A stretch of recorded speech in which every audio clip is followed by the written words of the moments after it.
নমস্কাৰ সকলোকে মোৰ ইউটিউব চেনেলটোলৈ সকলোকে স্বাগতম জনাইছোঁ। আশা কৰোঁ আপোনালোক সকলোৱে ভালে আছে আৰু বৰ্তমান ময়ো ভালে আছোঁ।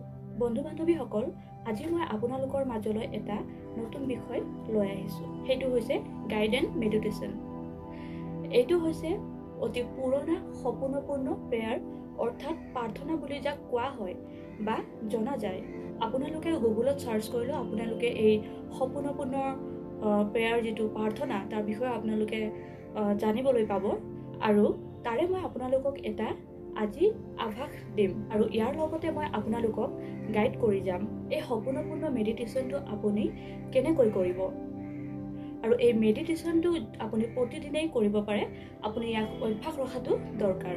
আৰু এই মেডিটেশ্যনটো কৰিবলৈ আপুনি সৰু ডাঙৰ বা ল'ৰা ছোৱালী বুলি একোটাত নাই, আপোনালোকে সকলোৱে কৰিব পাৰে। গতিকে আপোনালোকে হেডফোন লগাই ল'ব আৰু হেডফোন লগাই লৈ পিনে মেডিটেশ্যন আপোনালোকে মই যি ধৰণে আপোনালোকক নিৰ্দেশ দিম আৰু সেই ধৰণে আপোনালোকে আগুৱাই গ'লে এই সপোনপূৰ্ণ প্ৰেয়াৰ অৰ্থাৎ প্ৰাৰ্থনাটো আপোনালোকে কমপ্লিট কৰিব পাৰিব। গতিকে বন্ধু বান্ধৱীসকল, আহকচোন মেডিটেশ্যন কেনেকৈ কৰে আজি আমি জানো, বা কেনেকৈ বা কি কৰিবলগীয়া হয়। পৰৱৰ্তী অংশত মই আপোনালোকক জনাইছোঁ। গতিকে উপভোগ কৰক আপোনালোকে এই মেডিটেশ্যনটো। এই সপোনপূৰ্ণ প্ৰেয়াৰ হৈছে এটা পুৰণি প্ৰাৰ্থনা। আপুনি চকু বন্ধ ৰাখিব আৰু যি ধৰণে কোৱা হৈছে তাক মাত্ৰ আপুনি শুনি যাব।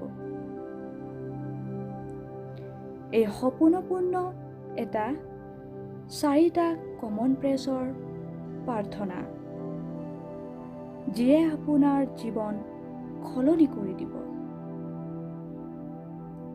এই সপোনপূৰ্ণ প্ৰেয়াৰ অৰ্থাৎ প্ৰাৰ্থনাটো 4টা লাইনৰ হয় আৰু ইয়াক আপুনি প্ৰতিদিনে অভ্যাস কৰাটো দৰকাৰ,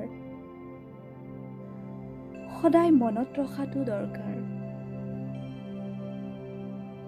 এই সপোনপূৰ্ণ প্ৰাৰ্থনাটোত আপুনি ক'ব, I am sorry, please forgive me, thank you, and I love you. I am sorry, please forgive me, thank you, and I love you. I am sorry, please forgive me, thank you, and I love you. I am sorry, please forgive me, thank you, and I love you. I am sorry, please forgive me, thank you, and I love you. I am sorry, please forgive me, thank you, and I love you. I am sorry, please forgive me, thank you, and I love you. আপুনিও এই ধৰণে এই সপোনপূৰ্ণ prayer অৰ্থাৎ প্ৰাৰ্থনাটো ক'ব। লগতে আপুনি comment ছেকশ্যনত লিখিবলৈ নাপাহৰিব।